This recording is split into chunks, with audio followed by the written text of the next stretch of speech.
దేవుని బిడ్డలారా, prophetic voice of Zion నుంచి ఒక ఆదరణతో కూడినటువంటి వాక్యాన్ని దేవుడు మీకు ఇది నన్ను జ్ఞాపకం చేస్తున్నాడు.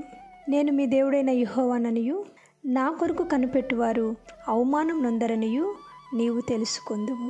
యెషయా గ్రంథము 49వ అధ్యాయము 23వ వచనం. నేను ఇన్ని ఇబ్బందులు పడుతుంటే దేవుడు నన్ను చూడటం లేదా? దేవుడు నన్ను మనుషుల చేతిలో పడేస్తాడా?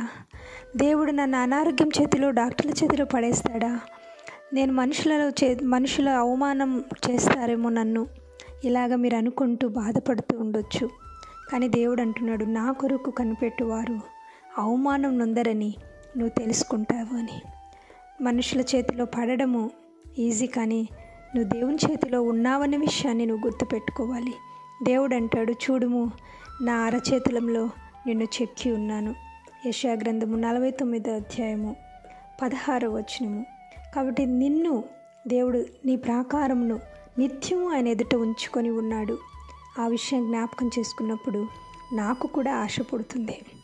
ఎందుకంటే ఆయన కొరకు కనిపెడుతూ ఉన్నప్పుడు, మనం ఎదురు చూసేవి మనకు రానప్పుడు, ఆయన మనకేదో చేస్తాడని మనం ఎదురు చూస్తున్నప్పుడు, అవి మన కనుచూపు మేరలో కనిపించినప్పుడు నిరాశ పడడం వాస్తవం.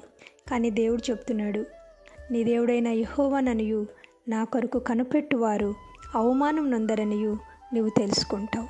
కాబట్టి ఆ మాటను మీరు జ్ఞాపకం చేసుకొని, దేవుడు తన అరచేతిలో నన్ను చెక్కుకున్నాడనే విషయాన్ని మీరు జ్ఞాపకం చేసుకొని, మన ప్రాకారాలు నిత్యము ఆయన ముందు ఉన్నాయనే విషయాన్ని గుర్తు చేసుకొని, ఆయన జ్ఞాపకార్థ నామాన్ని బట్టి ఆయన మనల్ని జ్ఞాపకం చేసుకుంటూ ఉంటాడనే విషయాన్ని జ్ఞాపకం చేసుకొని మీరు ధైర్యం వహించాలని, దేవుడు మీరున్న సిచ్యువేషన్ నుంచి మిమ్మల్ని బయటకు తీసుకొని వస్తాడని మీ కొరకు ప్రార్థిస్తున్న మీ సోదరి ఎస్తేర్ ఎవాంజెలిన్. ఆమెన్.